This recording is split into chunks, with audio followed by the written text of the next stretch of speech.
வணக்கம் நண்பர்களே! இன்னைக்கு நாம இருக்கக்கூடிய இந்த பகுதி சோழபுரம் பைரவேஸ்வரர் கோவில். இந்த கோவிலுக்கு நிறைய சிறப்புகள் உண்டு. 64 பைரவ மூர்த்தங்களும் வழிபட்ட தலமா சொல்லப்படுது. தோன்றிய தலமாவும் சொல்லப்படுது. பாடகச்சேரி ராமலிங்க சுவாமிகள் ஒரு பைரவ உபாசகர். அவர் இந்த கோவில பற்றி நிறைய கூறியிருக்கிறார். அஷ்டமி நாள்ல இந்த அஷ்டமின்னு சொல்றோம் பார்த்தீங்களா, அந்த நாள்ல இந்த கோவில் மிகச்சிறந்த கோவில்னு சொல்றாங்க. சோழர் கால கற்றளி கோவிலுங்க. இந்த சோழபுரம் வந்து பார்த்தீங்கன்னா, திருப்பனந்தாள் போற வழியில இருக்கு. 3 கோவில்கள் இங்க இருக்கு. கைலாசநாதர் கோவில், பைரவேஸ்வரர் கோவில், அதன் பிறகு நீங்க பார்க்குறது வந்து காசி விஸ்வநாதர் கோவில். இதில இந்த கைலாசநாதர் கோவில் பல நேரம் தொறந்துக்காமலே இருக்கு. அது கொஞ்சம் அரசு வந்து கவனத்தில கொள்ளணும். இந்த கோவில் வந்து பைரவேஸ்வரர் கோவில்னு சொல்லுது. கிட்டத்தட்ட சோழர் கால கற்றளி கோவில்ங்கிறதுனால, மாடிப்படி ஏறி போற மாரி இருக்கு. அதுக்காக இது மாடக்கோவில் அமைப்பில இல்லைனாலும் கூட, பிற்காலத்தில வந்த குலோத்துங்கன் அவர்கள் காலத்தில கட்டப்பட்ட கோவிலா சொல்லப்படுது. நெறைய சிற்பங்கள் இருக்குங்க. கோட்ட சிற்பங்களே கிட்டத்தட்ட ஒரு 16 சிலைகள் இருக்கு. இதுவரைக்கும் சிவாலயங்களே 5 சிலைகள் மட்டும் தான் நீங்க பார்க்க முடியும். ஆனா, இந்த கோவில்ல மட்டும் தான் 16 சிலைகள் இருக்கு. சில வீரர்களோட சிற்பம் இருக்கு. இப்ப நீங்க விநாயகரோட சிற்பத்த பார்க்குறீங்க. பக்கத்திலேயே பார்த்தீங்கன்னா, அந்த பூதகணங்கள் வந்து அந்த பழங்களை எடுத்துட்டு வர மாரியான அமைப்பு. இது மாரியான அமைப்புகள் குலோத்துங்க சோழன் காலத்து கோவில்கள்ல நெறைய காணப்படுது. அதற்கு பக்கத்திலேயே பார்த்தீங்கன்னா, நடராஜருடைய சிற்பம் நீங்க பார்க்கலாம். அந்த நடராஜருடைய சிற்பம் உங்களுக்கு தெரிஞ்சாலும், பக்கத்தில நீங்க ஒரு நல்ல ஒரு விஷயத்த கவனிக்கலாம். அதுதான் பிரம்மதேவன் 4 கரங்களோட அந்த குடமுழா வாசிக்கிறது. இந்த குடமுழாங்கிறது ஒரு வாத்தியம். அத நான் தனிப்பட்ட முறையில சொல்றேன். அதற்கு அடுத்து பிக்ஷாடனர்.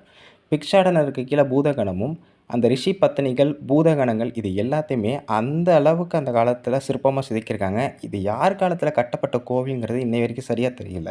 ஆனா அமைப்பை வைத்து பார்க்கும்போது இது 12ஆம் நூற்றாண்டைச் சேர்ந்த கோவிலாக தெரியுது. இங்க மொத்தம் வந்து 64 பைரவ மூர்த்தங்கள் இருக்கிறதா சொல்றாங்க. ஆனா பீடங்களா அமைஞ்சிருக்கு. அதேமாரி இது பிரம்ம சஸ்தா முருகன் கோலம். அதாவது பிரம்மன் இப்ப சிறைப்பிடித்து முருகன் அந்த பதவிய ஏத்துக்கிறாரு பார்த்தீங்களா? அந்த பிரம்ம சஸ்தா முருகன் கோலத்த தான் பார்க்குறீங்க. கையில வந்து சக்தி ஆயுதம் இருக்கு.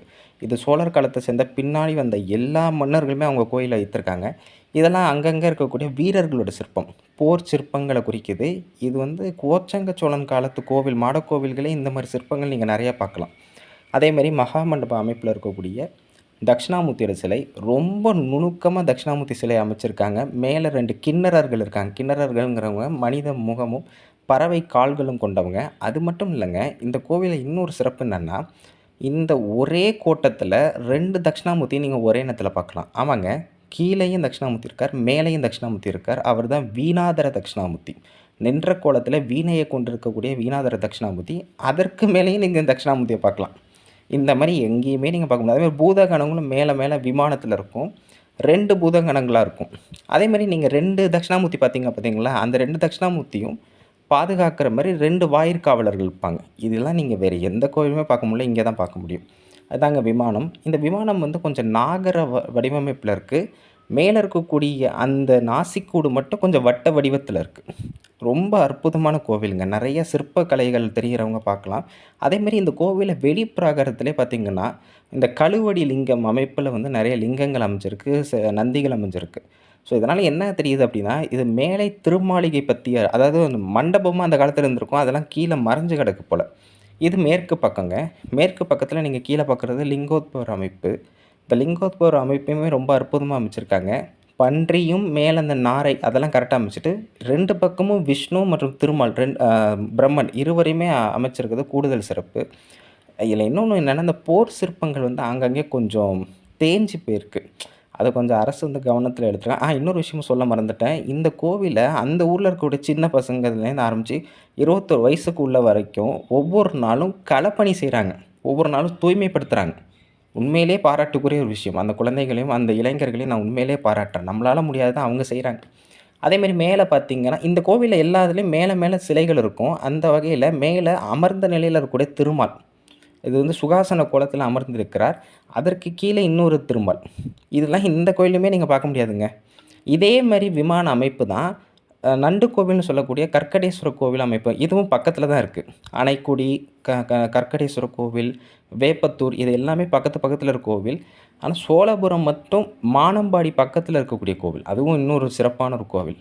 இந்த 2 பூதகணமும் அதற்கு கீழ அதே பெருமாள் தான். ஆனா என்ன ஒண்ணுன்னா, இந்த எப்பவுமே கோவில்கள்ல லிங்கோத்பவருக்கு மேல பெருமாள் சிலைகள் அமைப்பாங்க. அது வந்து கொஞ்சம் பெயிண்ட்லாம் அடிச்சு நம்ம மக்கள் கொஞ்சம் சிதைச்சு வச்சிருப்பாங்க. ஆனா, இந்த கோயில்ல அதெல்லாம் பண்ணாம ரொம்ப அழகா தெளிவா நமக்கு தெரியிற மாரி பண்ணியிருக்காங்க. அது வரைக்கும் இங்க ஒரு பாராட்டுக்குரிய விஷயம். என்னோட கூடுதல் அந்த கவனமே எங்க இருந்ததுன்னா, இந்த நந்தி தாங்க.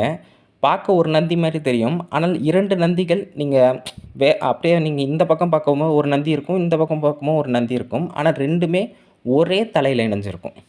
அதெல்லாம் சோழர் காலத்தில உள்ள நெறைய கோவில்கள் சிற்பத்தில நீங்க அந்த மேல் விமானத்தில பார்த்தீங்கன்னா, இந்த மாரி அமைப்புகள் நீங்க பார்க்க முடியும். அதற்கடுத்து பார்த்தீங்கன்னா, ஆனா ஒரு கல்வெட்டு கூட இல்லங்க. எந்த ஒரு கல்வெட்டு கூட இல்ல. ஆனா இந்த கோவில்ல நெறைய கல்வெட்டுகள் இருக்க வாய்ப்பு இருக்கு. அதேமாரி எல்லா இடத்துலயுமே இந்த இடத்துல பார்த்தீங்கன்னா, பூதகணங்களோட சிற்பம் எக்கச்சக்கம். சின்ன சின்ன ஒரு மூலையில கூட ஒரு பூதகணம் இருக்கு. இது கோமுகைங்க. ஆனா கோமுகை வந்து கொஞ்சம் மேல ஏத்தி தான் இருக்கு. இந்த அபிஷேக நீர் வெளியேறக்கூடிய இந்த கோமுகை கொஞ்சம் மேடா தான் அமைச்சிருக்காங்க. ஏன்னா கோவில் கொஞ்சம் மாடிப்படி ஏற மாரி தானே இருக்கு. அதனால. இது பிரம்மனோட சிலைங்க. வழக்கமா பிரம்மனுக்கு வந்து அந்த முப்புரி நூல்ல தான் அணியுவாங்க. ஆனா இந்த கோவில்ல கொஞ்சம் வித்தியாசமான அமைப்புல பிரம்மன் இருக்கிறார். அதேமாரி பார்த்தீங்கன்னா, இந்த கோவில்ல வந்து அஷ்டபுஜ பைரவர்ங்கிறது தான் சிறப்பு. 8 கைகள் கொண்ட பைரவர். அவர் மூலமா தான் இங்க பல 64 பைரவ மூர்த்தங்கள் தோன்றதா சொல்லப்படுது. கிட்டத்தட்ட பைரவ கான்செப்ட்டே உருவான தலம் அப்படின்னு சொல்லப்படுது. இந்த கோவில்ல கொஞ்சம் தெளிவா இருக்கக்கூடிய வீரர்களோட சிற்பம் இதுதாங்க. இந்த சிற்பம் தான் பார்க்கும்போது அதுவும் பார்த்தீங்கன்னா, யானை வாயில இருந்து அவங்க சண்டை போடுறாங்க. அதுவும் ஒரு கூடுதல் சிறப்பு. யானை, முதலை இந்த மாரியான மிருகங்கள் மூலமா அவங்க வந்து சண்டை போடுற மாரியான அந்த அமைப்புல இந்த கோயில் உருவாக்கப்பட்டதுக்கு. அதுமாரி இந்த கோயில்ல 2 கோமுகை இருக்கு. ஒண்ணு சிவபெருமான்ட்டேருந்து வரக்கூடிய அபிஷேக நீரை வெளியேற்றக்கூடிய கோமுகை. இன்னொன்னு துர்க்கை தேவி கிட்டேருந்து வரக்கூடிய அபிஷேக நீரை வெளியேற்றக்கூடிய கோமுகை. நீங்க இந்த வடக்கு பக்கத்தில தான் நெறைய வீரர்களோட சிற்பம் பார்க்க முடியும். இது மாடிப்படி ஏறக்கூடிய அமைப்பு. இந்த கோவில்ல மொத்தம் 3 பக்கங்கள்லேருந்து மாடிப்படி ஏறி நீங்க பார்க்கலாம். இது வந்து அந்த சமாதானப்படுத்தக்கூடிய கோலம். சேத்திர புராணர்ன்னு சொல்லுவாங்க. பக்கத்தில வந்து பார்த்தீங்கன்னா, 2 பேர் வந்து அந்த வாயிற்காப்பாளர் மாரி இருக்காங்க. அதற்கடுத்து நீங்க பார்த்தீங்கன்னா, துர்க்கை தேவி. இந்த துர்க்கை தேவி சிற்பத்துக்கு பக்கத்தில நீங்க ஒரு விஷயத்த நல்லா கவனிச்சீங்க அப்படின்னா, ஒருத்தன் தன்னோட தலைய வந்து அரிகண்டம் புடிக்கிறான். அரிகண்டம் அதேமாரி இங்க மான் இருக்கு. பல்லவர் கால அமைப்புலயும் மான் நீங்க பார்க்கலாம். அதேமாரி இங்க பாருங்க ஒருத்தன் வந்து தன்னோட தலைய வந்து தானம் குடுக்குறான் பார்த்தீங்களா? அது வந்து அரிகண்டம்னு சொல்லுவாங்க. அரிகண்டம் இல்ல நவகண்டம்னு நெனைக்கிறேன். நவகண்டம்ங்கிறது 9 பகுதிகளா பிரிக்கிறது. அதேமாரி இது வந்து உங்களுக்கே தெரியும். அர்த்தநாரீஸ்வரர். அர்த்தநாரீஸ்வரர் அது ரிஷபாந்திக அர்த்தநாரீஸ்வரர் சொல்லுவாங்க. ஏன்னா ரிஷபத்தின் மீது கை வைத்திருக்காங்க. இதுதாங்க அஷ்டபுஜ பைரவர். இந்த அமைப்பு தான் அஷ்டபுஜ பைரவர். இவர் தான் இந்த கோவிலோட மூல கடவுள் மாரி சொல்லப்படுகிறவர். அதேமாரி எவ்வளோ அழகா அந்த காலத்தில நுணுக்கமா 8 கைகள எல்லா ஆயுதங்களும் இருக்கு. எல்லாருமே வழிபடுற ஒரே தெய்வமா இந்த கோயில பார்க்குறது இந்த அஷ்டபுஜ பைரவர் தான். நீங்களும் வழிபடுங்க. நெறைய பேருக்கு அந்த பயம் இந்த மாரியான விஷயங்கள போக்குறதே வைரவ வழிபாடு தான். அதனால வைரவர வழிபடுங்க. அதேமாரி பார்த்தீங்கன்னா, சண்டிகேஸ்வரர்.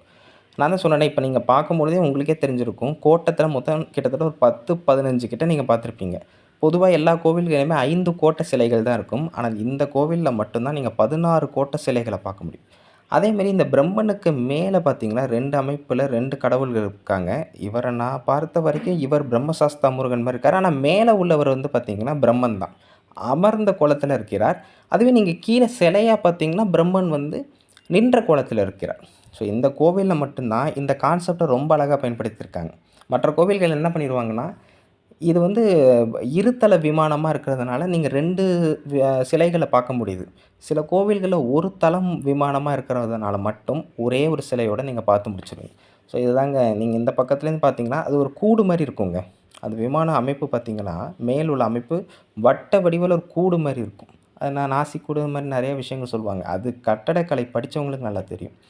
ஸோ இது வந்து நீங்க பார்க்குறது சிவபெருமானோடது. இப்ப நீங்க பார்க்குறது வந்து அம்பாளோடது. அம்பாள் பேர் வந்து பைரவேஸ்வரின்னு சொல்றாங்க. சில இதில வந்து பார்த்தீங்கன்னா, திரிபுர சுந்தரின்னு கூட சொல்றாங்க. ஆனா, இங்க கல்வெட்டு நமக்கு எதுவும் கிடைக்காத காரணத்தினால, தமிழ் பெயர்கள் என்ன அப்படிங்கிறது நமக்கு தெரியல. கோவில் ஓரளவுக்கு நல்லா பராமரிக்கிறாங்கங்க. உள்ளூர்ல உள்ள குழந்தைகள், அது மாரி இளைஞர்கள் நல்லா அத கொண்டு வரதுனால ஓரளவுக்கு டீசென்ட்டா இருக்கு. அதெல்லாம் எந்த குறையும் சொல்ல முடியாது. ஆனால் 2 வீடுகளுக்கு ஒரு ஸ்கூலுக்கு நடுவுல இந்த கோவில் இருக்கு. ஸோ, அதனால வரவங்களுக்கு அது தெரிய மாட்டேங்குது. ஆனா கேட்லாம் தொறந்து கிடக்கு. அதனால நம்ம மொட்டை கோபுரம் தாங்க. இங்க கோபுரமே கிடையாது. நீங்க அப்படியே நேரா நுழையலாம். மற்றபடி வந்து இங்க மதில் சுவரும் கிடையாது. அதேமாரி இந்த கோவில்ல நுழையும்பொழுதே 8 படிகள் இருக்கும். அத வந்து இதோ பாருங்க 8 படிகள் இருக்குல்ல. இந்த 8 படிகள குறிக்கிற விதமா அகத்தியர் ஒரு துதி பாடுனதா சொல்லப்படுது. அந்த துதி தான் இது. "அட்டகந்த எட்ட சந்த முக்டமேய நிட்டமம் 8 துறை படித்தந்த பைரவா பைரவா" அப்படிங்கிற அந்த பாடல் சொல்றாங்க. ஸோ, இப்ப நம்ம அந்த 8 படிகள் மூலமா ஏறி மேல போவோம். இதுல இன்னொரு விஷயம் என்னன்னா, பரிவார தெய்வங்கள்னு விநாயகர்லாம் பின்பக்கத்துல இருப்பாரு பார்த்தீங்களா? அது இந்த கோயில்ல கிடையாது. அதற்கு பதிலா மகா மண்டபத்திலே விநாயகரையும், முருகனையும் வைக்கிறாங்க. அதாவது நம்ம அங்க ஒரு ந நந்தியும், சிவலிங்கத்தையும் பார்த்தோம் பார்த்தீங்களா, அந்த இடத்துல ஆக்சுவலா இருக்க வேண்டியது விநாயகரும் இவங்களும் தான். அதெல்லாம் காலப்போக்குல அழிந்த காரணத்தினால, அந்த சிலைகள் எல்லாம் மகா மண்டபத்தில கூட்டு வந்தாங்க. நந்தியோட சிலைய பார்த்தீங்கன்னா, ஒரு கண் வந்து பார்வதி தேவி, இன்னொரு கண்ணு சிவன் பெருமான நோக்கி இருக்கும். அதேமாரி இங்கேயும் ஒரு சிவலிங்கம் இருந்திருக்கு. அங்கேயும் பாருங்க உங்க பையன் வேலை செஞ்சுட்டுருக்கான். அது பக்கத்துலயும் லிங்கம் இருக்கு பாருங்க. அதுமாரி இந்த கோவில் முழுக்க சுற்றியே நெறைய லிங்கங்கள் மண்ணுல புதைஞ்சு புதைஞ்சு இருக்கு. மகா மண்டபத்திலேயே நீங்க பார்க்குற பரிவார தெய்வங்கள் இருக்காங்க. அதாவது விநாயகரும் இருக்காங்க, முருகனும் இருக்காங்க. அத பாருங்க எந்த அளவுக்கு அந்த பசங்க வேலை செய்றாங்க பாருங்க. கிராமத்தில உள்ள பசங்க ஸ்கூல் லீவு. ஸோ, அதனால அவங்க அது பண்றாங்க. இது நான் எடுத்தது ரொம்ப நாளைக்கு முன்னாடி. இப்ப அவங்க ஸ்கூலுக்குலாம் போயிருக்கலாம். அதேமாரி முருகனோட சிலை. இந்த முருகனுக்கு திருப்புகழ் பாடப்பட்டதெல்லாம் நமக்கு தெரியல. ஏன்னா, இந்த கோவில் பற்றியான சரியான ஒரு பாடல், தேவார பாடல் எதுவுமே நமக்கு கிடைக்கல. பிற்காலத்தில கட்டப்பட்ட கோவில்னு சொல்லப்பட்டது இது முற்கால கோவிலா தான் இருக்கும். அதேமாரி இது விமானத்தோட முன்பக்கம். இது சந்திரசேகர சுவாமிகள்னு நெனைக்கிறேன். சந்திரசேகர அமைப்புல அந்த சிவபெருமானோட மூர்த்த அவதாரம்னு நெனைக்கிறேன். அதேமாரி பூதகணங்கள் எல்லாமே வரிசையா ஆயுதங்கள வைத்திருக்க மாரியான பூத வல்லபி சிலைகள். அதுவும் ரொம்ப அழகா அமைக்கப்பட்டிருக்கு. அதேமாரி அந்த வாயிற்காப்பாளரா இருக்கக்கூடிய துவாரபாலகர்கள். அவர்களுடைய அமைப்பு ரொம்ப அழகா அமைச்சிருக்காங்க. அதுமாரி இங்கேயும் பார்த்தீங்கன்னா, ஒரு கழுவடி லிங்கம் இருக்கு. இது எல்லாமே ரொம்ப அற்புதமான விஷயங்க. அதுமாரி சிவபெருமான் பேர் வந்து பைரவேஸ்வரர். பைரவேஸ்வரர்ன்னு சொல்லப்பட்டாலும், இந்த கோவில்ல ஆங்காங்கே சில இடங்கள்ல பீடங்கள் இருக்கு. அந்த பீடங்கள் எல்லாமே விமானத்தின் மேல அமைக்கப்பட்டிருக்கு. ஆனா, அது 64 பீடங்கள் சொல்றாங்க. அம்பாள் தெற்கு நோக்கி இருக்காங்க, பைரவேஸ்வரி. ஒரு காலத்தில சிலையே இல்லாம அரூப நிலையில இருந்திருக்கு. அதன் பிறகு அந்த சிலைய வந்து எடுத்துட்டு வந்திருக்காங்க. சிலைய எடுத்து அதுக்கு முன்னாடி தஞ்சை அருங்காட்சியகத்தில இருந்த இந்த சிலைய, இப்ப எடுத்துட்டு வந்து மறுபடியும் பூஜை பிரதிஷ்டை பண்ணி, இப்ப மறுபடியும் வைத்திருக்கிறார்கள். அதேமாரி இறைவன் பேரு நம்ம பைரவேஸ்வரர்ன்னு சொன்னோம். இவர் தான் பைரவேஸ்வரர். பக்கத்திலேயே அந்த செப்பு திருமேனி இது இப்ப புதுசா செஞ்சிருக்காங்க போல. இவர் தான் பைரவேஸ்வரர். 3 அடி உயரம் கொண்ட ஆவுடையில 2 அடி உயரம் கொண்ட பான அமைப்பில இருக்கிறார். இவ்வளோதாங்க கோவில்.